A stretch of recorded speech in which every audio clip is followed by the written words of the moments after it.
Start. उपाध्यक्ष महोदय, हमारे देश के अधिकांश लोग खेती पर निर्भर करते हैं और इसलिए खेती पर आधारित उद्योगों की इस देश में अधिक आवश्यकता है। देश से बेरोजगारी को खत्म करने के लिए, कृषि उत्पादन को बढ़ाने के लिए कृषि पर आधारित उद्योगों की स्थापना का इस देश में बड़ा भारी महत्व है और उसे इस बजट में अधिक से अधिक प्रोत्साहन दिया जाना चाहिए।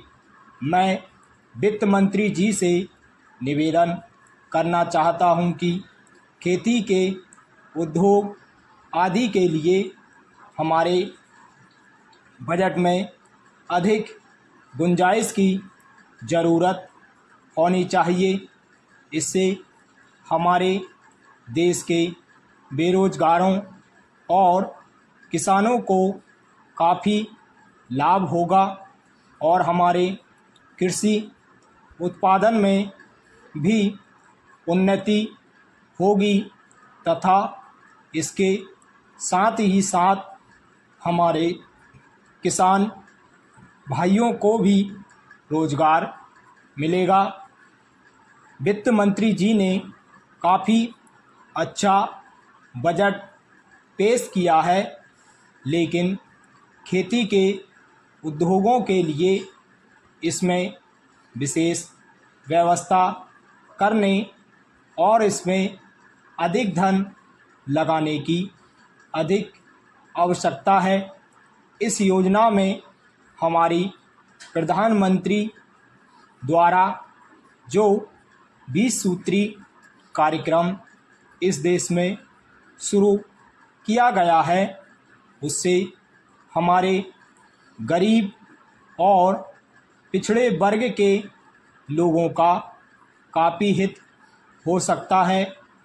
मैं निवेदन करता हूं कि कमज़ोर वर्ग के लोगों के लिए पशुओं को खरीदने तथा आवास और दूसरी आवश्यकताओं के लिए धन की व्यवस्था की जाए। आज यह कार्यक्रम देश में बड़े ज़ोर से और बड़ी जिम्मेदारी से लागू किया जा रहा है। इसमें संदेह नहीं कि इससे हमारे देश के गरीब लोगों को काफ़ी लाभ मिलेगा। पैरा उपाध्यक्ष महोदय, हमारे देश में मध्य प्रदेश काफ़ी पिछड़ा हुआ है। मध्य प्रदेश में खनिज और वन देश में सबसे ज़्यादा हैं। हमारे मध्य प्रदेश में 20% खनिज उत्पादन है और 30% वन है।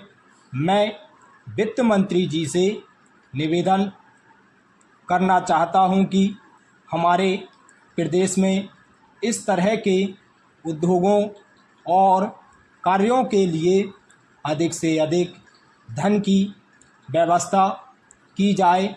एक दृष्टि से मध्य प्रदेश सबसे आगे है, लेकिन फिर भी यह अन्य राज्यों की तुलना में पिछड़ा हुआ है। यहाँ से 1000 टन कोयला प्रतिदिन देश भर में जाता है। मैं निवेदन करना चाहता हूँ कि कोयले की खानों के पास ताप बिजली घर बनाए जाएं ताकि हमारे प्रदेश की आवश्यकता को भी पूरा किया जा सके और देश को सस्ते दामों पर बिजली मिल सके। पैरा उपाध्यक्ष महोदय, सिंचाई के लिए भी हमारे प्रदेश को अधिक धन दिया जाना चाहिए। इस तरफ भी ध्यान दिया जाना चाहिए कि सिंचाई का खर्च पिछले 1 साल में दुगना हो गया है। इसका कारण चाहे योजना बनाने में कमी हो या चाहे प्रशासनिक व्यवस्था में कमी हो, इसके कारणों का पता लगाकर आवश्यक उपाय किए जाने चाहिए। इस सदन में उपस्थित माननीय सदस्यों की ओर से मैं अनुरोध करना चाहता हूं कि वित्त मंत्री राज्यों के मंत्रियों से विचार विमर्श करके इस व्यवस्था में सुधार लाने का प्रयत्न करें। हमारे देश में विकास कार्यों को आगे बढ़ाने के लिए शांति और व्यवस्था की बहुत आवश्यकता है। इससे देश की आत्मनिर्भरता बढ़ेगी और खुशहाली आएगी।